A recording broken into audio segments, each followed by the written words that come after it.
Bom dia! Hoje estamos aqui com o jornalista Christian Toledo, que falará um pouco mais sobre a sua profissão, sua história como jornalista e responderá algumas perguntas da nossa sala. Christian já foi eleito o melhor comentarista de rádio do Paraná, pela Associação dos Cronistas Esportivos do Paraná no ano de 2012.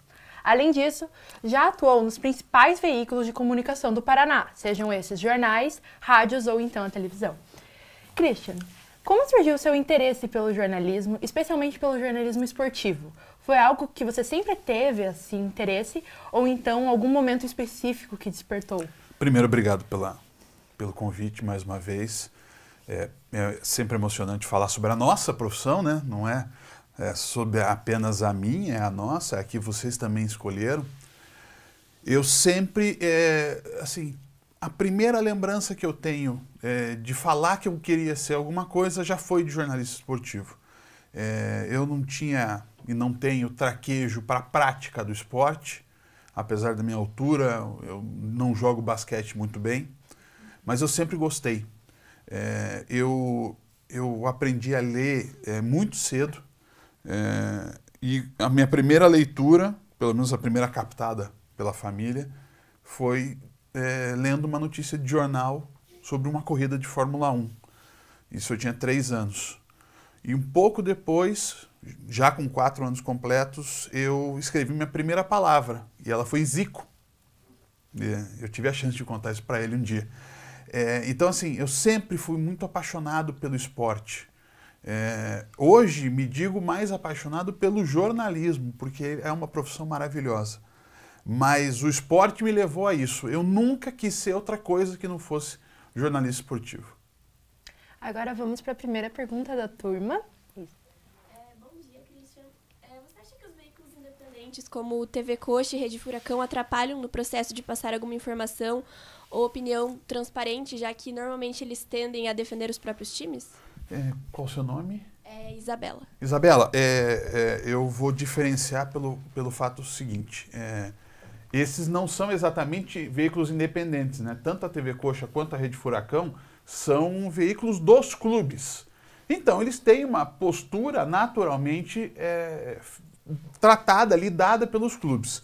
Eu posso falar de experiência do que eu vivi nos 6 meses em que eu prestei serviços para a Rede Furacão. Eu tive absoluta autonomia para falar o que eu penso. Não tive nenhum tipo de orientação, não fale assim, não fale aquilo, mas, assim, profissionalmente você sabe aonde você está pisando. Se eu for trabalhar numa rádio que seja uma rádio popular, eu não vou dizer nessa rádio que os programas populares são chatos, né? Se eu trabalhar na RPC, eu não vou dizer que a Globo muda os horários dos jogos a seu bel prazer. E da mesma forma, eu não vou trabalhar na Rede Furacão dizendo que o Atlético é uma porcaria, né? Mas eu tinha autonomia total de dizer que o jogador estava mal, que o técnico errou a alteração. Tudo que tinha a ver com o jogo, eu tinha autonomia total. Então, assim, eu sou bastante otimista em relação a esses veículos oficiais. Eles vão se tornar canais relevantes. Talvez não no tempo que a gente imagine, porque a nossa sensação é que vai mudar assim, de uma hora para outra. Mas não vai.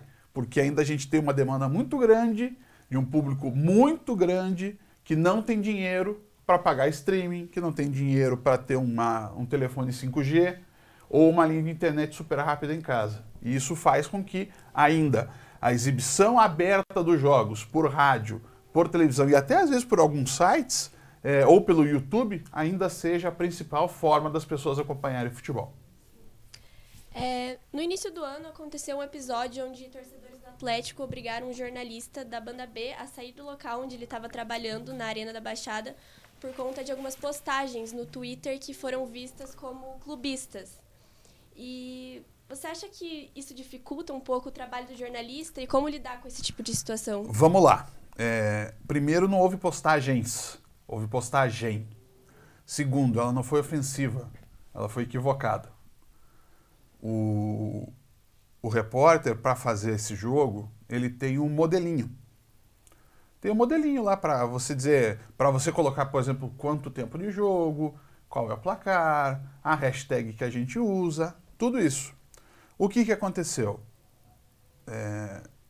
Um profissional, infelizmente desatento, e infelizmente não só nesse momento, ao postar um gol do Fluminense, postou como se fosse um gol do Atlético. E aí tornou-se, aí é a narrativa da internet, como se fosse um complô contra o clube. E, obviamente isso ficou claro que não é, mas o torcedor, o que acontece? O torcedor não precisa do fato, o torcedor só precisa do fio, né? Aqui tem um copo d'água, né? Mas se alguém disser, mas esse copo d'água é branco, então ele é coxa porque ele é verde e branco. Então tá aí o que ele precisava. Para dar um exemplo de como são as coisas. Eu não uso há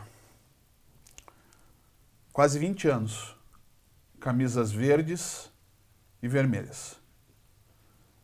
Porque as pessoas têm a noção, eles acham que por eu estar com uma camisa de cor verde eu torço para o Curitiba, ou que eu estou com uma camisa vermelha eu torço para o Atlético. Ganhei de presente da minha esposa uma camisa especial da Marvel. Vocês já devem ter visto uma camisa homenageando o Stan Lee, que é uma camisa vermelha com vários quadrinhos, desculpa ter batido no microfone, com vários quadrinhos, né, de todos os heróis da Marvel e uma assinatura do Stan Lee aqui no braço.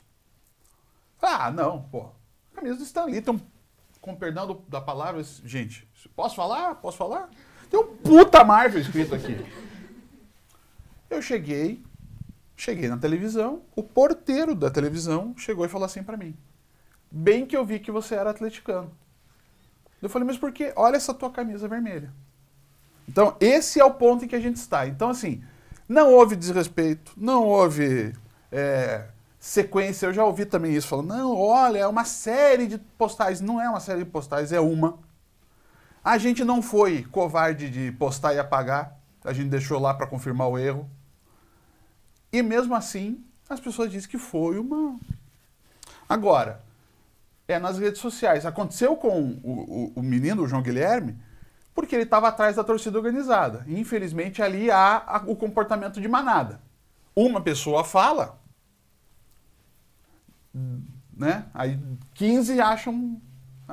E o erro foi do segurança. O segurança não tem que tirar o repórter do local. O segurança tem que dar condições de trabalho à pessoa. Quer dizer, então, que se alguém for xingar um de vocês no estádio, a culpa é de quem está sendo xingado. Mas, assim, isso mostra um pouco dessa loucura que é o futebol, às vezes exagerado. Em contrapartida, ninguém falou para mim, eu fui à Arena da Baixada mais umas 7 ou 8 vezes depois do fato, e ninguém nunca falou comigo sobre isso. Só me cumprimentam, me dão tchauzinho, essa coisa toda. Então, isso explica duas coisas. Primeiro, o extremismo que hoje leva muitos torcedores. Às vezes, um extremismo que hoje convém. Porque muitos dos que criticaram têm seus canais de internet falando do Atlético. E segundo, o Twitter ainda é uma bolha muito pequena diante do total da sociedade. Obrigada. Então agora vamos para a próxima pergunta, que é da Gabriela.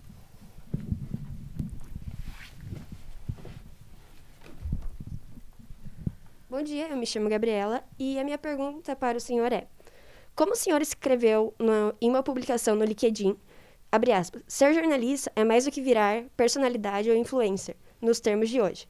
É ser alguém que tenta transmitir o que realmente acontece, mesmo que seja ante a descrença da maioria, fecha aspas. Como o senhor se sente ao saber que, mesmo transmitindo os fatos, as pessoas ainda podem acreditar que tal notícia não seja real? Gabriela, senhor não, né? Porque tudo bem que talvez eu tenha o dobro da idade de vocês. Mas também, né? A gente agora aos 40 já não é mais assim tão velhinho, né? Mas, Gabriela, assim, eu acho que esse é um reflexo da atualidade. A gente, e no futebol, o futebol ele ainda é mais, ele é em tese mais simples porque o fato está acontecendo, né? Mas mesmo assim, há quem não creia. Essa história de que fulano torce para A, fulano torce para B, fulano torce para C, isso acontece desde que o mundo é mundo. Só que isso não tinha repercussão porque isso passava, às vezes, no telefonema de uma pessoa, às vezes a pessoa mandava uma carta para a rádio, às vezes alguém falava na rua. Hoje não, hoje você coloca o que você pensar e geralmente o que você não pensa, você coloca na rede social. Então, eu acho absolutamente inútil ao jornalista, primeiro, é inútil saber que time fulano torce. Você torce. Porque, assim, se você confia no cara, não é porque o cara vai torcer para A ou para B que você vai mudar. Segundo, jornalista não é estrela. Jornalista não é a estrela. Jornalista é o veículo. Jornalista é o cara que leva a informação. A informação é a estrela. E em terceiro, é a hora de você deitar na caminha e botar a cabeça no travesseiro. Se você se sente, não vou dizer satisfeito, mas se você se sente, não, eu cumpri o meu papel, posso não ter sido perfeito, porque ninguém é. Às vezes se exige do jornalista, e vocês vão perceber isso com o passar dos anos, quando começarem a trabalhar, se exige uma perfeição que ninguém tem. Mas você não lembrou disso. Tá, e você lembrou? E o jogador fez, o diretor fez, o técnico fez, o torcedor fez? Não, mas o jornalista não pode esquecer. Então existe muito essa história que o jornalista não pode errar em nada. Às vezes a gente erra. Acabamos de falar aqui, na pergunta da Isabela, de um erro que foi um erro grave. Que foi, inclusive, sofreu uma reprimenda quem o fez. Mas assim, a gente também é humano. Então eu acho que a gente tem que ter a consciência de que faz um trabalho sério. E um trabalho sério, ele infelizmente ele não leva você a ser uma pessoa sempre muito bem quista pelas pessoas. Pelo contrário, às vezes para fazer o trabalho sério, você vai arrumar um monte de inimigo por aí. E a outra pergunta há cerca de um mês atrás, você postou no seu canal de YouTube que ele bateu cerca de 101 mil visualizações. E atualmente o senhor conta já com mais de 160 mil visualizações. Você viu depois que eu, então. Tinha visto 150. Vi, tá 160. Você tem alguma meta, algum sonho a ser alcançado referente ao YouTube? Assim, o canal do YouTube hoje, assim, eu ainda, óbvio, trabalho em empresa, mas assim, eu vejo ele como um caminho. Eu não tenho editor, eu não tenho alguém para fazer o design dos vídeos, eu não tenho ninguém para produzi-los e eu não tenho onde fazê-los. Então eu faço na sala da casa da minha mãe, meu telefone e o meu fone, que também é microfone. Então assim, eu tenho uma estrutura zero. Eu só vou poder pensar, e isso é igual à empresa de comunicação, só que numa escala menor. Eu preciso ter patrocinadores para poder contar com uma melhora técnica, uma melhora visual. O telefone, vocês sabem hoje, qualquer telefone mais moderno, ele faz gravações de altíssimo nível, então não é o problema. O problema é mesmo a questão assim, para ser uma coisa visualmente mais bonita, não ter, por exemplo, o quadro que a minha avó fez de crochê como fundo, ou a minha foto vestido de Papai Noel no colégio com 6 anos. Mas assim, eu tô andando no passo da formiguinha e estou bastante satisfeito. Sem qualquer tipo de apoio, eu já cheguei aí a 2.800 seguidores. É pouquíssimo em relação a qualquer outro canal que tem por aí. Mas assim, eles vieram me encontrar. Então eu sou muito orgulhoso dessas pessoas. E os vídeos, eles vão, dependendo da situação, eles vão cruzando um pouco as fronteiras. O último que eu gravei, penúltimo, né? Porque o último foi do Jogo do Paraná. O último que eu gravei, que foi da saída do Felipão, chegou, né? Porque daí o algoritmo vai levando você. Então ele quase triplicou o número de seguidores que eu tenho em visualizações. E isso me permite, aos poucos, chegar para mais gente. Mas eu decidi fazer um canal muito restrito aos nossos times.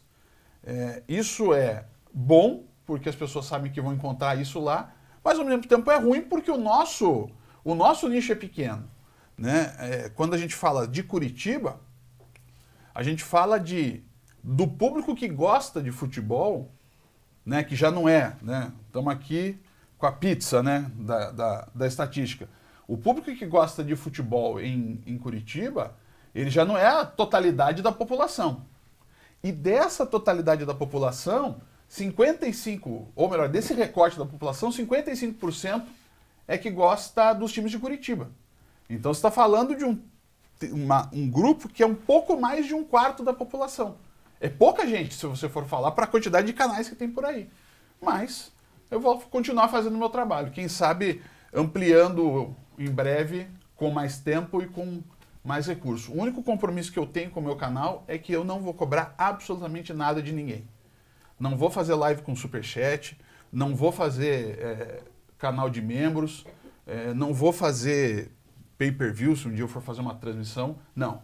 Tudo que eu fizer lá é gratuito para quem me segue. Quem vai me ajudar são os patrocinadores. Certo, muito obrigada, viu? Você comentou muito sobre como os jornalistas são cobrados, né? Sempre lembrar tudo. E também falou bastante sobre o seu canal do YouTube. E já usando essa chave, quais que você acha que são os principais desafios para cobrir um evento de esporte ao vivo? Porque sempre as informações têm que ser publicadas na hora, às vezes sem uma revisão, sem uma edição e tudo mais. Eu acho que, assim, eu acho que o evento ao vivo, ele é a grande expectativa de todo jornalista. Por ter começado no rádio, eu adquiri, eu acho, uma experiência para você, com perdão do termo, para você embromar. Porque umas vezes, assim, eu já trabalhei em rádios que a transmissão começava 3 horas antes. E 3 horas antes, hoje só tem o cara pintando o gramado. Então você tem que, né, falar coisas assim. Mas isso me permitiu ter traquejo para cobrir eleição, para cobrir posse de governador, para cobrir situações extremas, por exemplo, o dia que nevou em Curitiba. São coberturas que eu participei e o traquejo do ao vivo me ajudou. Mas assim, a adrenalina da transmissão ao vivo é tão legal que você meio que passa por tudo.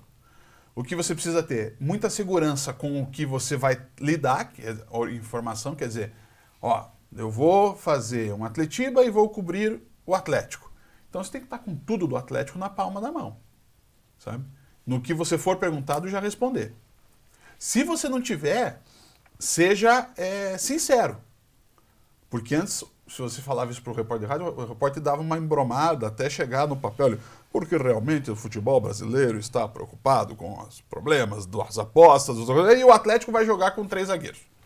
Não, hoje você diz, não, pera só um instantinho que eu já confirmo essa informação. E assim que a coisa vai. A preparação é muito importante, né? Você tentar se cercar do máximo de informações e às vezes do máximo de opções, né, possibilidades que vão acontecer. Mas aí você se prepara. Tudo isso, cai um temporal no estádio. E você, em vez de ficar pensando se vai jogar A, B ou C, você tem que ir atrás do juiz para saber se vai ter jogo.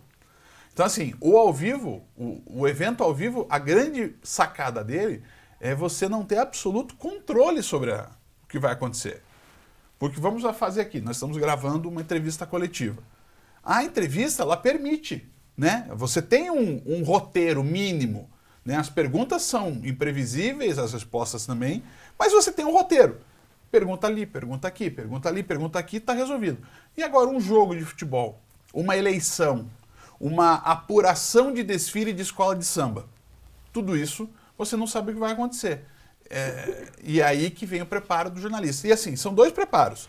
A informação, que já ficou muito claro que vocês vão atrás da informação, e ao mesmo tempo aí a experiência, a vivência. A primeira ao vivo vai tremer. A 49ª vai tremer, mas você já vai tremer bem menos e vai ter mais segurança para fazer as coisas. Bom, quais são os critérios que você usa para selecionar as histórias ou os eventos esportivos que você cobre? Olha, eu espero chegar nesse ponto. No momento, até hoje, eu trabalhei sempre sob demanda. Né? Então, eu trabalho em determinado veículo, o veículo me escala para esse evento. Agora, como é que, assim, aí são situações diferentes. Por exemplo, uma emissora de rádio. Uma emissora de rádio transmite todos os jogos. Né? É claro que daí ela vai escalar você dependendo do que ela julga, onde você vai ser importante, onde você vai ser mais importante para uma transmissão. Ah, então hoje tem o jogo do Paraná com o Apucarana. Ah, não, essas pessoas vão fazer a melhor transmissão. No dia seguinte tem Atlético e São Paulo. Essas pessoas podem fazer a melhor transmissão. E assim vai. Isso é numa equipe que tem mais pessoas. Em relação, por exemplo, à televisão, que eu posso contar da experiência na RPC. Na RPC, a gente não tem a autonomia de escolha de transmissão, tanto no Campeonato Brasileiro quanto na Copa do Brasil e também na Libertadores. Há um contrato da Globo com a CBF, esse contrato fala em 2 jogos por semana, 2 jogos por rodada. Normalmente um jogo é para a Praça do Rio, um jogo é para a Praça de São Paulo. Quando tem um jogo paulista contra carioca, ou em algumas situações muito específicas, eles abrem outros jogos. Como vai abrir, se eu não me engano, o Grêmio Curitiba no próximo domingo posterior ao que a gente está gravando essa entrevista. E aí, na televisão, é um pouco diferente porque você não tem tanta variedade de pessoas. Você não tem 10, ou 12 ou 14 pessoas para escolher. Você tem normalmente um narrador, você tem um comentarista e tem uns repórteres já específicos para essa função. Então, assim, dentro do cenário da empresa de comunicação, você lida através da escala. Então, você espera para saber se você vai fazer o jogo ou não. Eu, se eu pudesse, faria todos. Ou não, porque eu também já são 27 anos fazendo isso, né? Então, eu tento ser um pouco mais seletivo. Obrigada. Agora a gente vai passar para a pergunta da Aldoara. Você saiu da Globo após 11 anos e eu queria saber como você lidou com a repercussão disso e com as especulações que o público fez a respeito dessa sua saída. Eu vou dizer que as especulações eu não vi. Eu imagino várias, mas eu não vi nenhuma. Sobre a saída, o que acontece? Quando eu saí, eu estava na coordenação e o coordenador é subordinado a um gerente.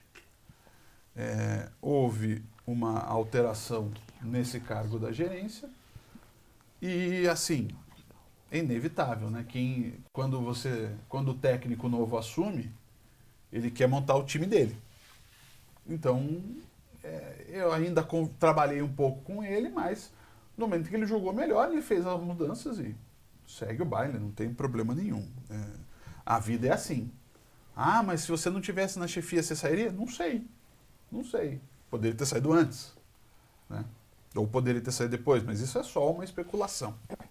Falando nisso, sobre as especulações, assim, eu acho, eu não tenho o direito de explanar determinadas situações internas, primeiro, porque, assim, primeiro que eu já não estou lá.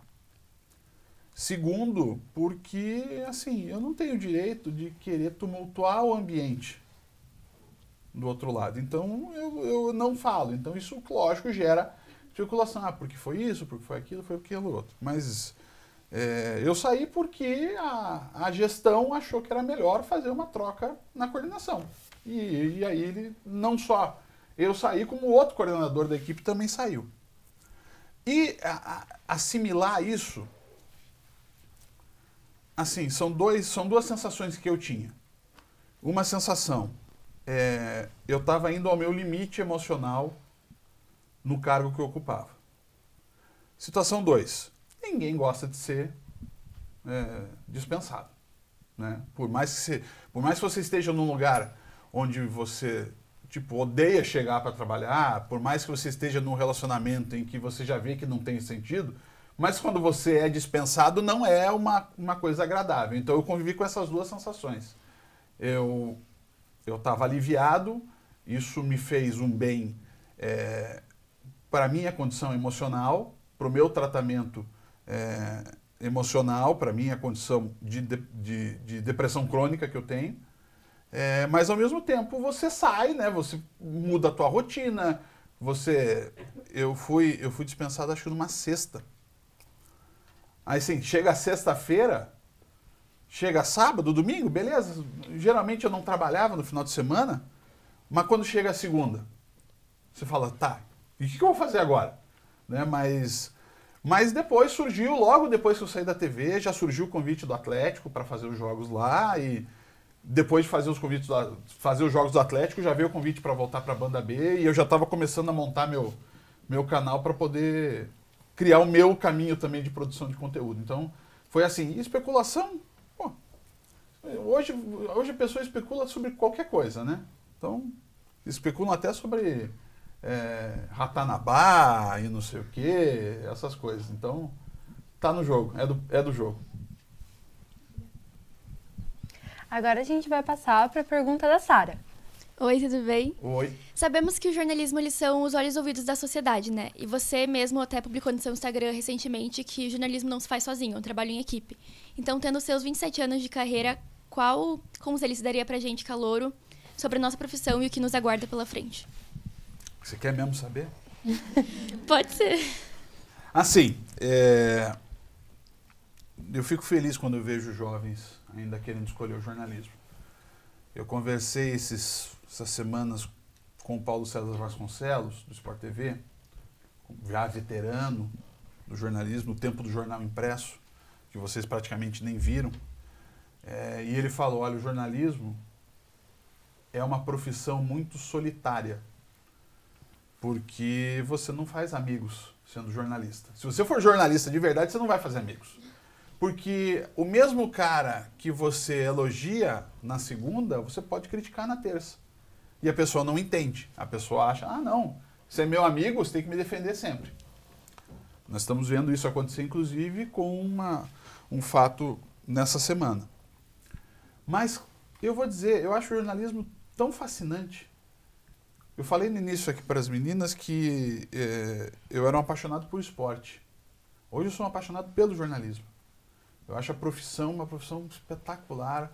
A possibilidade de escrever é incrível. A possibilidade de escrever, de você poder traduzir numa tela de computador, eu ia falar num papel, né? Mas numa tela de computador, uma bela história, contar uma bela história, usar bem as palavras, né? Usar a língua portuguesa. Eu acho isso maravilhoso. Você poder falar com milhões de pessoas. Quando eu, que era uma pessoa ultra tímida quando era mais novo, ia conseguir falar para milhões de pessoas ao mesmo tempo. Eu realizei sonhos. Quando eu comecei a faculdade, ou até um pouco antes de começar a faculdade, óbvio que o meu sonho era trabalhar na Globo, que é o melhor lugar para jornalista trabalhar. Disparado. Por mais, assim, por todos os defeitos, porque não existe empresa perfeita, mas a Globo é o melhor lugar. E eu consegui. Sabe? Pô, eu queria fazer um jogo no Maracanã, eu fiz um jogo no Maracanã, na Globo. Então, assim, eu realizei sonhos. Cheguei a um posto profissional aqui no Paraná que era praticamente o topo da profissão. Então, assim, primeiro, acreditem nos seus sonhos. Segundo, cultivem a palavra. Nada no jornalismo é mais relevante do que a palavra. A imagem é super importante, a voz é super importante, o preparo vocal é importante, não para você ter aquela voz impostada dos antigos locutores de rádio, mas para você poder se expressar de forma correta no vídeo ou na rádio. Mas o jornalismo é essencialmente a palavra, que pode ser dita e pode ser escrita. Então, defenda a palavra, né? Leia, busque outros assuntos, sai às vezes do teu assunto ou de ofício ou de paixão para ver outras coisas, para não se tornar uma pessoa bitolada. E, assim, uma coisa que eu sempre falei quando eu dava curso de jornalismo é que você precisa estar aparecendo. Você precisa estar ali, sabe? Quando vocês chegarem no momento que vocês forem fazer estágios, vocês têm que estar ali aparecendo. Assim, o ditado do quem não é visto não é lembrado, ele é muito verdadeiro. E acreditar. Às vezes você precisa fazer apostas que não são as melhores. Por exemplo, quando eu entrei no GRPcom, eu tinha outras duas propostas. Eu tinha uma proposta para ser o chefe de esportes da Banda B e tinha uma proposta para ser comentarista da Rádio Transamérica. Naquele momento eu tinha 3 empregos. Eu trabalhava em rádio, TV e jornal. E ganhava um bom salário. Né? Não um salário maravilhoso, mas um bom salário, que me sustentava com tranquilidade. Eu aceitei ganhar menos da metade do que eu ganhava para ir trabalhar no GRPcom. Porque eu vi que ali talvez fosse a única janela que se abrisse para eu trabalhar lá. E foi o que aconteceu. Então, às vezes você vai ter que tomar decisões que o teu entorno não vai entender, namorados, namoradas, mães, pais, eles não vão entender, mas por que você está fazendo isso? Foca no teu destino, foca no teu sonho, que vai funcionar. Agora a gente vai passar para a pergunta da Alanis. Oi, tudo bem? Então, logo após o jogo 5 da série, vencido pelo Miami Heat, entre o Milwaukee Bucks e o Heat, o Giannis Antetokounmpo recebeu a pergunta sobre ser considerado um fracasso nessa temporada, né? E ele respondeu assim: não é um fracasso, são passos para o sucesso. Há sempre etapas para isso. Michael Jordan jogou 15 anos e ganhou 6 campeonatos. Os outros 9 foram fracassos? Isso que você está me dizendo é uma pergunta errada. Na sua opinião, como jornalista, você acha que isso foi meio grosseiro? E o que você mudaria nessa pergunta? Porque esse tipo de pergunta às vezes pode desmotivar o atleta, né? E esse tipo de coisa. O que acontece nessa pergunta específica? Eu acho que a pergunta poderia ter usado outro termo. Em vez de fracasso, derrota. É que assim, não adianta. Às vezes a mídia joga o jogo da sua audiência. Então, é óbvio que o torcer na NBA é diferente do torcer no futebol. Mas essa é uma pergunta que aqui, talvez ela não fosse feita tão diretamente como ela foi. Aqui a gente daria uma voltinha, né, daria uma voltinha na cerca até chegar no que a gente quer. Então, assim, eu acho que talvez mudasse isso. Eu acho que a resposta dele está dentro do pacote. Você faz uma pergunta mais ousada, pode receber uma resposta mais ousada. É até melhor que seja assim, porque nós somos reféns, às vezes, dos clichês do esporte. Então, se teve um erro da arbitragem, ele pergunta o erro da arbitragem. O primeiro repórter em entrevista coletiva sempre pergunta como é que foi o jogo, né? Porque é uma pergunta genérica e que todo mundo quer saber a resposta. E é bom a gente fugir um pouco dos clichês. Então, eu acho que tanto o cara, respeitando a minha divergência de achar que ele deveria, talvez não tivesse usado o termo fracasso, mas a pergunta é válida e a resposta eu acho válida. Certa vez, um jogador que era capitão da seleção brasileira, na Copa de 82, o Oscar, ele jogava no São Paulo e ele foi entrevistado no intervalo de jogo, desse jeitão, assim, o repórter, Oscar, e o primeiro tempo do jogo? E aí veio a resposta, a pergunta padrão, recebe a resposta padrão, estamos bem, temos que melhorar, vamos conversar com o treinador para ver o que vai acontecer no segundo tempo e bababá. Aí o repórter achou que ele brilhou a lampadazinha, né, da ideia. Ele falou, Oscar, por que o jogador sempre responde a mesma coisa? E a resposta dele, para mim, explica tudo. Ele falou assim, porque vocês, repórteres, perguntam sempre a mesma coisa. Então, assim, o repórter que perguntou pro Giannis, ele saiu da casinha. A resposta também veio fora da casinha. É melhor que seja assim. Gera mais manchetes, gerou quantas mil postagens no Instagram e no LinkedIn. Gerou. Agora, eu, repito, não faria a pergunta usando o termo fracasso. Até porque, assim, você chegar para uma pessoa, olhando de frente para ela, e falar você fracassou, é um pouco cruel. E às vezes nem é, né? É só porque eu acho que ele fracassou. Né? E a minha opinião é igual a opinião de qualquer um. E como você bem falou, você é apaixonado hoje em dia pelo jornalismo. E com muito tempo de carreira, com toda certeza você percebeu muitas mudanças no meio. Qual que você acha que foi a maior mudança no jeito de fazer jornalismo hoje em dia com as redes sociais e outras tecnologias? Eu vou dizer que são 3 grandes momentos, né? Eu entrei na faculdade quando talvez vocês não fossem nem nascidos. Possivelmente, alguns de vocês... Eu entrei em 95. Então, faz 28 anos que eu entrei na faculdade. Meu primeiro ano, eu trabalhei com máquina de escrever. Né? Que é uma coisa hoje que nem no museu tem mais, né? Mas eu ainda trabalhei. Então, assim, a primeira transformação do jornalismo que eu vivi foi a informatização das redações. Né? Quando eu entrei em 95, ainda tinha redações que usavam máquina de escrever. Estava tudo se transmutando para a informática. Isso foi brutal para muita gente. Eu peguei essa mudança do jeito que vocês estão pegando a mudança das redes sociais. Então, ali, a ida para o computador, para mim, foi espetacular. Só que aí vem essa segunda transformação, que ao mesmo tempo em que você pulveriza, né, a informação, né, porque a informação ela não está só nas tais fontes formais, né? Ela está no torcedor, ela está às vezes no motorista do Uber, às vezes está no cara que recebeu um áudio, né? A gente pode até discutir a correção dessas maneiras de se informar. Mas hoje a informação não é mais uma coisa que é de poder do jornalista.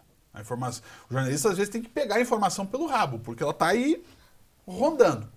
Então, assim, essa mudança é uma mudança que a minha geração, que está com uns 40, 45 anos, ela ainda está tentando aprender. Né? Eu sou do tempo em que as pessoas ligavam para a emissora de rádio para fazer uma pergunta. Hoje elas mandam pelo WhatsApp. Né? A repercussão de um programa, como eu disse agora há pouco, vinha numa carta. Nossa, assisti o programa do dia 12 de março e... Sabe? Hoje não. Hoje o cara posta no Instagram, ou no Twitter, ou no Facebook, na hora o que ele achou da matéria. E normalmente é o que o cara achou de errado, né? Porque é difícil o cara postar, não, que legal o assunto, não sei o quê. Mas eu acho que são mudanças que a gente tem que se adaptar. As coisas não vão... Assim... Não vai voltar ao que era, só vai acelerar ainda mais. Né? Quando eu entrei na faculdade, tinham 3 faculdades de jornalismo em Curitiba. Só 3. Eram 130 pessoas que passavam todo ano, 132, né? Porque eram 22 na Federal. Eram 22 na Federal, 70 na PUC, 40 na Tuiuti. Hoje, a quantidade de faculdades de jornalismo que tem hoje, e assim, para você ser um influencer, para você ter o seu canal do YouTube, você não precisa fazer jornalismo. Então, assim, aumentou muito a disputa. Hoje, às vezes, você é elogiado ou criticado, não só pelo que você faz, mas também das pessoas que visam e falam, não, eu preciso do público desse cara. Então você manda, fulano, me segue, assiste meu canal. Daí o cara vai lá e retuita, o cara que tem lá 50, 60 mil seguidores, e o cara com isso ganha 100, 150. Então tá tudo muito interconectado. Isso provoca, às vezes, que a informação saia muitas vezes truncada, mas assim, a gente tem que se adaptar e arrumar isso, porque não vai mudar, só vai acelerar. A gente está num processo que daqui a 15 anos, eu diria, porque o Brasil não dá para confiar, né? Porque tem sempre muita crise econômica, mas em 15 anos as coisas vão estar assim. Daí não vai ter TV aberta, daí vai ser tudo streaming, vai ser tudo no computador, aí vai ser diferente. E se não estiver pronto hoje, nossa senhora, daqui a uns 10, 15 anos não vai estar pronto mesmo. Agora a gente vai passar para a pergunta da Ana Luísa. Bom dia, Christian. Voltando ao assunto de veículos independentes, você acha que trabalhar nesses veículos pode atrapalhar o emprego para o futuro? Tipo, pra gente assim que está saindo da faculdade, já que a nossa imagem vai estar atrelada a determinado time. Assim, eu particularmente não gosto. Eu trabalhei hoje Rede Furacão, né? Quando eu estava era Furacão Live. foram ótimos 6 meses que eu fiquei lá fazendo jogos, alguns programas também. Mas eu tinha vivido até lá 26 anos e meio falando dos 3 times. Então, por mais que a recepção tenha sido maravilhosa, o trabalho tenha sido muito bom, a repercussão interna e externa tenha sido super legal, me faltava falar do Paraná e do Curitiba. É uma coisa minha. Então, quando eu tive uma proposta para sair, eu acabei saindo. Mas, assim, eu acho que hoje, esses canais... E assim, eu acho que o termo independente talvez ele não seja o ideal. São canais de torcedores, né? A pessoa pode até ser jornalista, né? Mas ela ali é, antes de tudo, uma torcedora. Eu acho que assim, é um caminho meio inevitável. Hoje você está falando cada vez mais para a tua bolha. Você não fura a bolha, né? Um jornalista que fala, né, um jornalista generalista, ele às vezes fala para outras bolhas que não a dele. Ali não, você está dentro da sua bolha, então eu acho uma situação muito possível na atualidade. Ah, mas o jornalista não vai ficar marcado? Não, mas talvez seja esse o caminho para a pessoa. Talvez a pessoa até se sinta mais confortável e falar, não, eu sou jornalista, faço meu trabalho, mas vou falar do time que eu gosto. Eu particularmente não gosto, eu particularmente não acho bacana.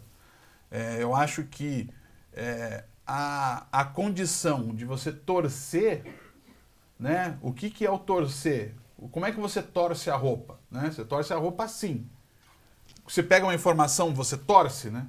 Você está torcendo a informação. Então eu prefiro não ser por esse caminho. Mas eu acho que é um caminho sem volta também. E assim, não questiono quem faça. Eu não faço, mas não questiono quem faça, não. Agora a gente vai para provavelmente a última pergunta, por causa do nosso tempo, que vai ser a da Elô. Oi, Christian, tudo bem? Se quiser, eu respondo mais rápido. Ah, mas eu vi agora que realmente tá passando rápido. Então, seus textos e comentários, eles impressionam pelo seu conhecimento da história do futebol. E também por estar sempre atualizado com o futebol atual que muda frequentemente. Como você adquiriu isso? E qual o caminho para ser um jornalista esportivo como você? Como eu adquiri isso? Sendo doido. Eu sempre gostei de futebol e tenho adoro falar sobre história. Então, assim, não é só sobre a história do futebol, sobre história. Eu gosto de estudar a história do Brasil, em especial. E isso facilita. Óbvio que hoje o Google ajuda muito a gente em coisas que você... Putz, eu lembro que era assim. Será que foi assim mesmo? Daí você vê que às vezes tem uma coisa que está desconectada da informação real. Mas eu gosto muito. E acho que o futebol do passado, seja ele... já olhando ele para uma forma um pouco mais profissional, quer dizer, a partir dos anos 40 e 50, de lá, passando pelos anos 60, 70, 80, 90 e 00, ele explica muita coisa de hoje.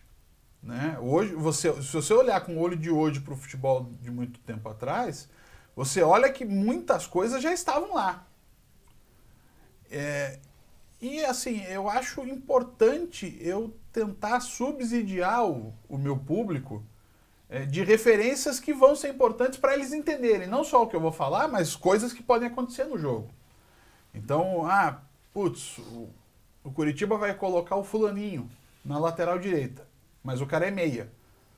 Então, assim, eu tenho que lembrar se ele jogou o jogo assim, como é que ele rendeu jogando desse jeito, se ele vai ser mais marcador ou mais ofensivo. É um trabalho.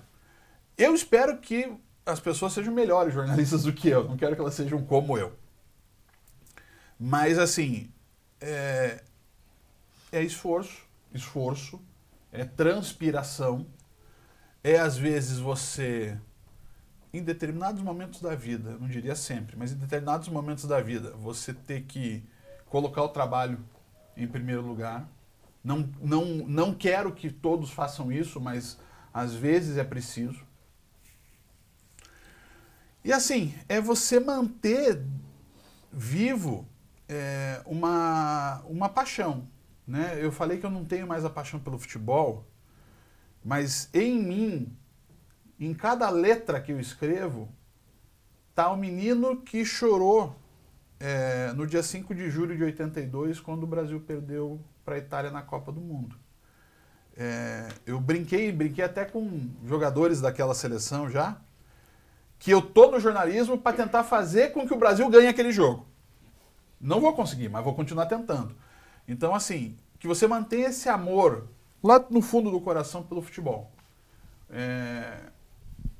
Ame o jornalismo, ame o futebol, ame o esporte, mas principalmente ame o que você está fazendo naquele momento. Mesmo que seja a assessoria do Campeonato Brasileiro de ovo de galinha.